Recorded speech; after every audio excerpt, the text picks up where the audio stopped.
Good evening, brothers and sisters in Christ. Allow me to welcome you all to our Family Life Week. It is that week where we enjoy the Word of God that strengthens and that binds our families together. I know one way or the other we are coming from a family, whether it's a nuclear family or it's an extended family or it's a child-headed family. As long as you are part of the family, you need to enjoy the services. And allow me also to appreciate those that are joining us from far and near to say it is only the power of the family that gives the church the power to exist. When we become united and powerful as a family, we build together a church that is powerful and that is solid. Allow me to say, it is in the families where we find the backbone of the church. It is in the families where the strength or the masculinity of the church is found. So the root or the ultimate source of the existence of the church is when the family is united and when the family is willing to proceed and to continue in togetherness. For our service this evening, allow us to touch on a subject that is common in all the families, whether rich or poor, whether successful, spiritual or non-spiritual. In all families, there is one thing that is common. It's not love, obviously, because there are some families that are binded not of love. We have families that are binded not of many other things. There is one thing that is common in all the families, and that's grief. One way or the other, we don't choose grief. We don't apply for grief, but it found itself very common in all the families. And for our service this evening, we are reading from the book of Ruth chapter 1. Allow me to narrate the story in the book of Ruth chapter 1. We are introduced in the very first verse of a family that has a father, Elimelech, a mother, Naomi, a son, Chilion, and a son, Mahlon. This is a family that had its inhabitants in Bethlehem of Judah. But one thing that happens in Bethlehem, Judah, Bethlehem means the house of bread. But what happens is that at some point, there was a famine in the house of bread. There was a famine in Bethlehem, Judah. So Elimelech, being the priest of the family, being the provider of the family, being the sustainer of the family, woke up and said to Naomi, which means peace, the wife to Elimelech. Now, he says to his wife Naomi, we have stayed so long in Bethlehem, Judah. We have been faithful in Bethlehem, Judah. We have feasted in Bethlehem, Judah. But now things are not okay. Let's journey to Moab, because in Bethlehem, Judah, where we were meant to receive bread, there is no more bread. Where we were meant to receive the blessings of the Lord, there are no more blessings of the Lord. Where we were meant to experience the goodness of the Lord, there is no more the goodness of the Lord. So Elimelech convinced his wife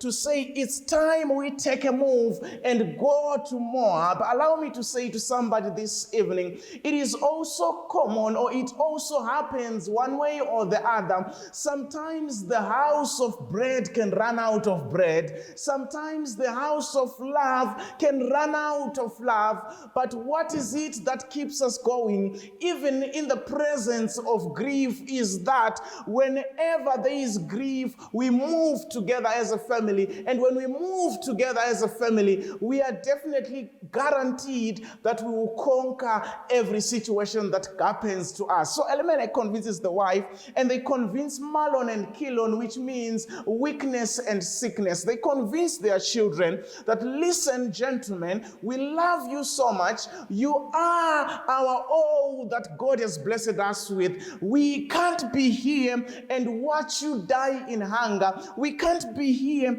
and have nothing solid to eat. We can't be here when we have heard of what is happening in Moab. So they convinced even the sons to say, let's go to Moab. So the family agreed to go to Moab in the search of greener pastures, in the search of food, in the search of livelihood. But one thing that is interesting is that when they move together as a family. They move together as one. They all agree that we are in trouble. Let's go and find a solution to our situation. Allow me to challenge families out there and say to you, one thing that will keep you safe from all the challenges and all the infinities that happens in this world is when we move together as families. When we go to church, let's go together as families. When we are doing things, let's do them together. When we are making decisions, we are a team. Let's include one another, and let's do things together. So they went, all of them,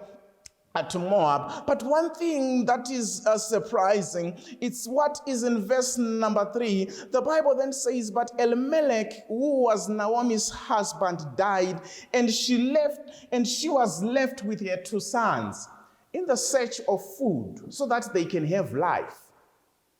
Elimelech dies in the search of a better country, of a better world. When they thought they are now in Moab and the situation is now better, the situation has been transformed, they are now having it all that they hoped for. The Bible then says, instantly Elimelech died. Oh, the introduction of grief to the family that has it all, to the family that has gotten to a place of satisfaction, to a family that has gotten a shelter in a place where there is abundance of food. They are there and the father is no more. They are there and the father is no longer with them. There is grief introduced to the family of Naomi. I can see Naomi. Now the relatives are no longer there. The friends are no longer there. She doesn't have a companion at this moment. The husband is dead and he dies in a foreign land. He dies far from the Lord. He dies even far from his own family, from his own relatives, leaving Naomi to grieve by herself, leaving Naomi to be in pain, leaving Naomi to be not only the mother to the sons, but also to double parent the sons, where there is no other close relative to come and cover the back of Naomi. She is left by herself, and she is there weeping the death of the husband, remaining with only 2 sons who probably had a father as a role model, and now the father is gone and they are left only with their mother. Allow me to say to somebody this evening, even in the search of good things, grief will always come. We are not immune to grief because of the sins committed in the past. We are all subjected to grief. Naomi ran away from hunger. Naomi and her family, they seized, or rather, they chose to move away from hunger, but they could not move away from death. They could not move away from grief. Allow me to say to somebody this evening, probably you have heard many solutions to certain problems, but there is one solution that is still outstanding. We have never heard the solution to the triggers of grief. Because one way or the other, we lose loved ones. One way or the other, we lose children. One way or the other, we lose family members. One way or the other, we lose our friends, we lose our colleagues even at work. One way or the other, we lose even those that we would have thought to be our pillars in this life. So Naomi lost the husband, but verse number 4 says, and the sons now took wives of the Moab. You see, sometimes the choices of the parents have an effect on the choices of the children. So the parents went to Moab, and in the Israeli culture or in the Jewish culture, it was not allowed of a Jew to marry a Moabite. But because of the circumstances surrounding the choices of the parents, because of the circumstances surrounding the decision of the father and the mother, the children found themselves in a Moabite environment. And in that Moabite environment, they took themselves wives of the Moab. They took themselves partners who were Moabites, which was against the word of God. But one thing, one way or the other, is maybe we can blame the parents for the choices that they made, but we also have to blame the children also for the decisions that they made when they had also the ability to go back to Bethlehem, Judah, and get wives for themselves. They chose the Moabites. And the Bible then says, even after marrying Orpah and Ruth, they dwelt for 10 years. And after 10 years, the Bible then says Mahlon and Chilion also died. I don't know how it was for Naomi. Remember, our title is When Grief is Your Companion. When you would ask Naomi about her companion after this tragedy, she would quickly say, grief is my companion. Imagine going to a foreign land, you lose your husband, you lose your firstborn son, you lose your secondborn son. As if that's not enough, pain is coming all over you, because now you are wondering, what's the way forward? What should I do? Only to accept that grief is my companion. I don't know the things that you have lost. It seems as if in your family it's only you who is always losing children.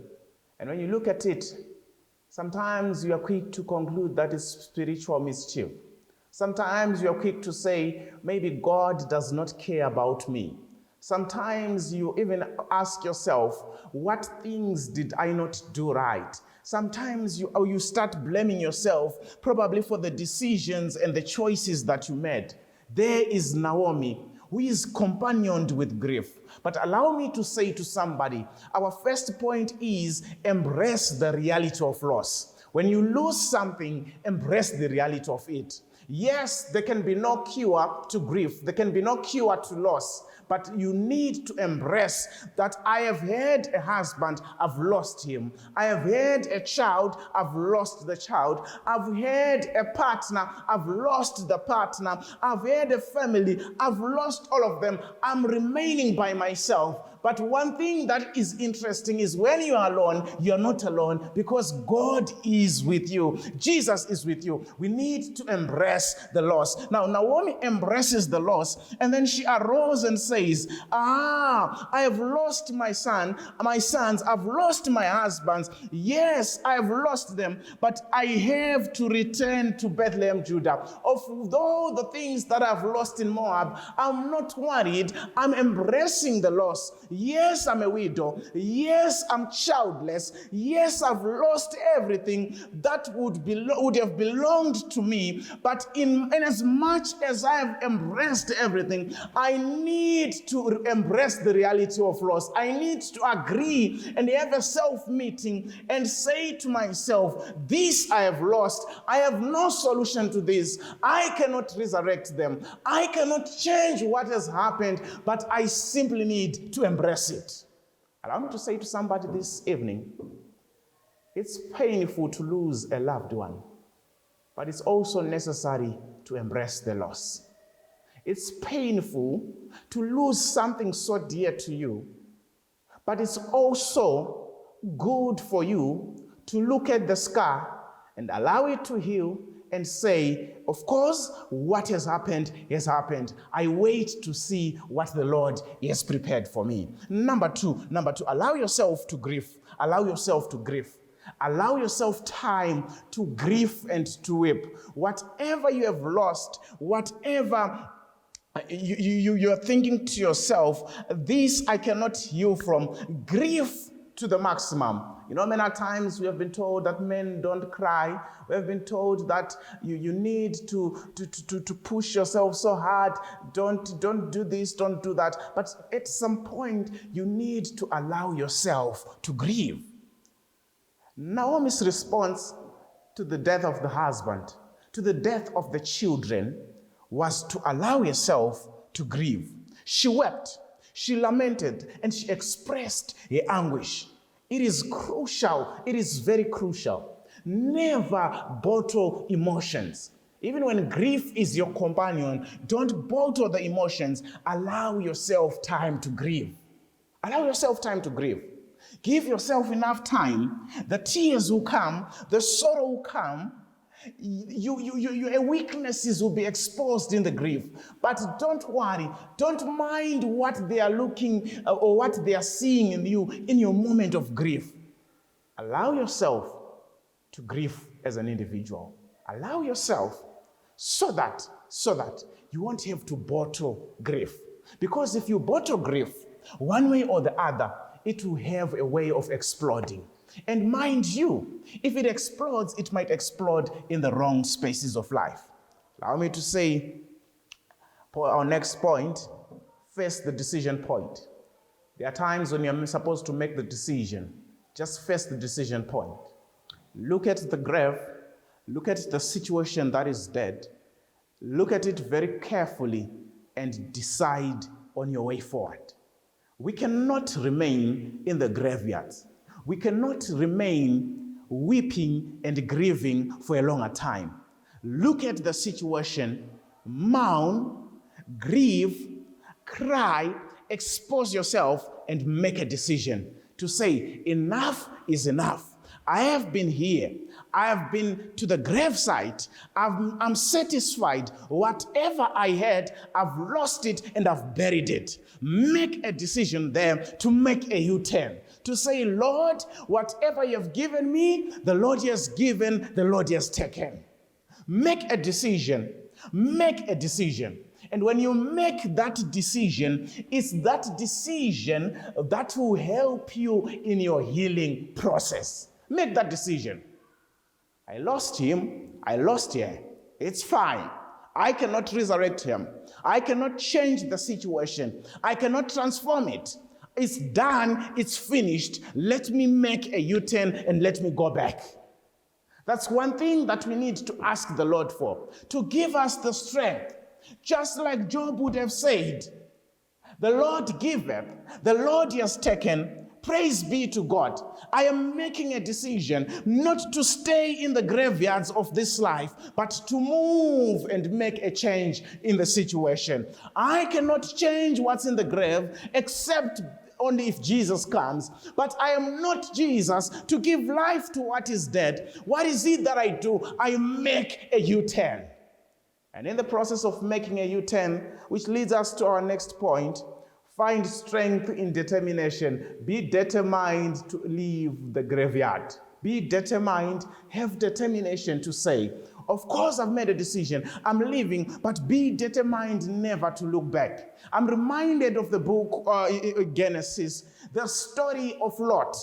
God had told him never to turn back. And the wife has turned into a pillar of salt, and the command is still the same. Lot, thou shalt not look back. He was determined. He was determined to say, I will listen to the Lord. I don't have the strength, but God will give me the strength to be determined to move on, to carry forward. So in other words, Lot found strength and determination. So is Naomi. She is determined to go. But not only Naomi, let's look at the daughters-in-law. They are saying, we are also determined to follow you wherever you are going, because we also want to move away from the places of our grief. We also want to move away from the places that she made us to shed tears. We also want to move away from the grave situations. We also want to move away from the things that were heavy on our minds. We also want to move away from the pains of this world. We are determined and we will find strength in the Lord. Allow me to say to somebody this evening, no one can console you as much as the Lord can do it. As humans, we have our limitations, but the strength to carry on is found only in the Lord. Allow me to continue by saying, after finding strength and after being determined, always trust in God's providence. Whatever you have lost, Whatever has happened to you, trust in God's providence. Trust in what God can do for you. Trust in God providing for you. You have lost something. You have lost what you held so dear. You have lost your conscience. You have lost your mentality. You have lost yourself. You have lost whatever you have lost. And in the process of grieving, probably you have also lost yourself. But one thing that I want to assure you, one thing that I want to challenge you to do is trust in God's providence. Always trust in God's providence. For God is able to provide for you. He's able to provide for me. He's able to provide for all of us. Trust in God's providence. Ask yourself this question. Of course, He has taken this and that. What is it that He will provide for me? What is it that He wants to give to me? In the presence of grief, in the presence of a companion that's grief, what is it that the Lord wants to give me? What are His providences when things are like this? What are His providences when things are in a messy situation? What is God waiting to do? What does God intend to do for me? What does God wants to do for me? Allow me to say to somebody this evening, don't lose hope on yourself. Don't give up. You have lost something. Don't lose yourself. You have not lost yourself. Trust in God. There is something that He has made for you, and He's definitely going to provide for you. Allow me to continue by saying, embrace the journey of transformation. Embrace the journey of transformation. Naomi returned to Bethlehem a changed woman. Naomi went to Bethlehem, Judah, a better woman. After the situation, she became a better Naomi. And when she got to Bethlehem, Judah, she urged people not to call her Naomi, which is called pleasant or nice, but to call her Mara because it means bitter. She is saying, I've been in a place of bitterness. That was a milestone in Moab. But now that I'm back, I want a transformation. I want to be changed. I want to be a different woman altogether. Their things did not work the way I had thought. Their things did not move the way I thought they would move. But now that I am back, I need to be termed Mara, so that whenever you call me Mara, I will think of Moab as a place that I'm prohibited to go. I will think of Moab as a place that I'm not supposed to even turn back to. I will think of Moab as a place of pain, so that I won't go back there. Call me Mara, so that I will not go back to Mara. I know many times people have given us names because of our situations. Don't mind the names. The names are there to remind you that I have been there. I'm not going back there. I have been in that situation. Of course, they know me because of it, but I am not going there. I am moving forward. I've been in that place and I've learned my lessons. I've embraced my reality and I'm moving forward. I am a changed person. I am a transformed person. Call me Mara. Naomi is saying to them, change my name, because the transformative power of God has been found in me. Of course, I left Bethlehem, Judah. Of course, I left the situation that was in Bethlehem. I went to Moab, which was against the Lord, but I am back because the Lord sought and found me, and she brought me back to Bethlehem, Judah. Allow me to say to somebody, as long as you are still alive, there is hope for a better you. There is hope for a better you. At the end of the story, allow me to conclude by saying, the book of Ruth chapter 1, it is a chapter that teaches us to embrace loss, the reality of loss, that allows us to grieve, that allows us to seek comfort in community, that allows us to have the courage to make decisions, that allows us to choose faithfulness. It is a book that gives us the hope and the tenacity to cling to the Lord even when things don't make sense. Allow me to say to somebody this evening, as we are ending this session, if Naomi had the courage, if Ruth also had the courage after learning of her mother-in-law, allow me to say, don't be that one person who will say, because of what I've lost, I would rather also lose heaven. Be that person who would say, I've lost this and that, but I will not lose my mission. I will not lose my appointment with God. I will not lose what is expected of me. I will not lose myself. I will not lose heaven. I will not lose the promises of God because of what I've lost. Allow me to say to somebody this evening, yes, loss happens. It's a season, but it comes to pass. It's a moment, but it's a transformative moment that happens in everyone's life. But one way or the other, when summer passes, winter is coming for you. When things seemingly are not as much as you anticipated, just pray to God and say, Lord, help me to be there in the loss, but also give me the strength to move on, to move away, to be transformed in the loss, and wear courage and wear tenacity, so that at the end of the day, I might walk away from the grief and say, the Lord has taken me through grief, and the Lord has taken me out of grief. I have been in the situation, but I have a better reality of what God can do. I've been in grief. I've lost what I've lost. I did not lose myself. Rather, I gained my trust in God. Naomi, after losing what she lost, she gained a daughter-in-law who trusted her. And at the end of the story, the daughter-in-law says to the mother-in-law, your people shall be my people, and your God shall be my God.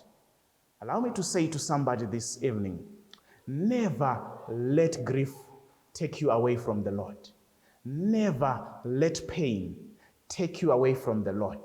Never let what you have lost take you away from the Lord. Because you need the Lord. You need Him. You need Him in all the situations. So that even wherever you go in your grief, some people will see your God through your tears. Some people will see your God even in your grief. Like Ruth, they'll be able to say, your God shall be my God. May the good Lord add a blessing to the reading of His word. God bless you.